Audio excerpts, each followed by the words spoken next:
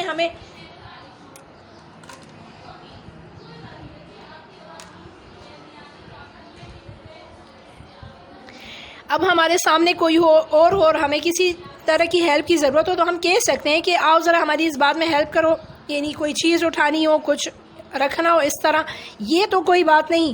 لیکن ہم کسی مشکل میں اور ہم بولیں کہ یہ میری مدد کر دے گا، وہ مدد کر دے گا، یہ غلط بات ہے۔ ہمیں اس مشکلوں سے نکالنے والا یہ ہے، وہ ہے، ایسا کچھ نہیں ہوتا، کیونکہ کرنے والی ذات صرف اور صرف اللہ تعالیٰ کی ہے اور کوئی نہیں ہے۔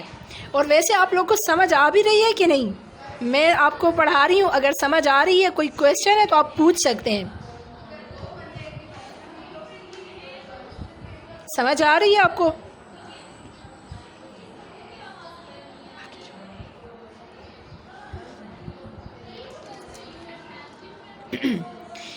عقیدہ توحید کے اثرات.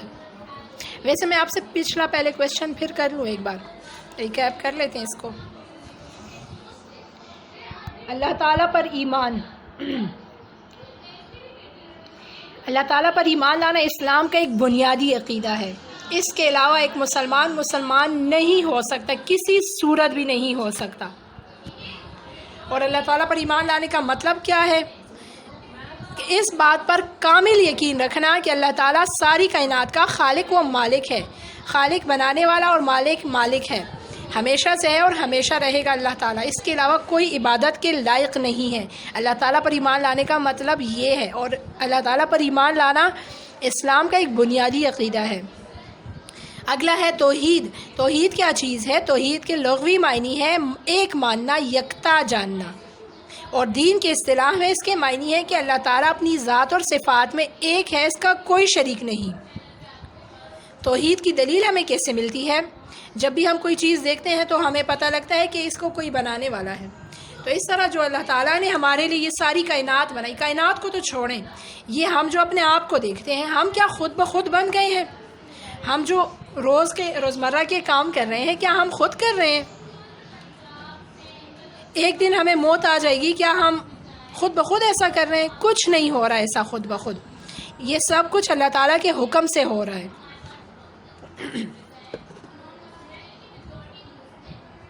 کوئی بھی عقل مند انسان اس بات سے انکار نہیں کر سکتا کہ اس کائنات کو بنانے والی کوئی ایک ذات ہے، اور وہ ذات صرف اور صرف اللہ تعالیٰ ہے، اس کے علاوہ کوئی اور نہیں ہے. جیسا کہ میں نے آپ کو کل بھی بتایا تھا کہ اگر اللہ کے علاوہ کائنات میں اور بھی خدا ہوتے، معبود ہوتے، تو کیا کائنات کا نظام چل پاتا؟ بالکل بھی نہیں چل پاتا، بلکہ درہم برہم ہو جاتا. ہم ایک کو خوش کرتے، دوسرا خفا ہو جاتا، دوسرے کو خوش کرتے، تیسرا خفا ہو جاتا، اور وہ آپس میں ہی لڑتے جھگڑتے رہتے. تو کیا کائنات چل سکتی؟ کبھی نہیں چل سکتی. یہ صرف اور صرف ایک اللہ تعالیٰ ہے جو چلا رہا ہے سارے نظام کو، اور ٹھیک طریقے سے چلا رہا ہے. ہمیں کہیں کسی نظام میں کمی بیشی نظر آئی ہے؟ کبھی ہمیں یوں لگا ہے کہ آج رات دیر ہو گئی ہے، صبح نہیں ہو رہی، یا آسمان میں کوئی خرابی ہے، یا سورج میں، یا چاند میں، یا زمین میں؟ ایسا کچھ نہیں ہے.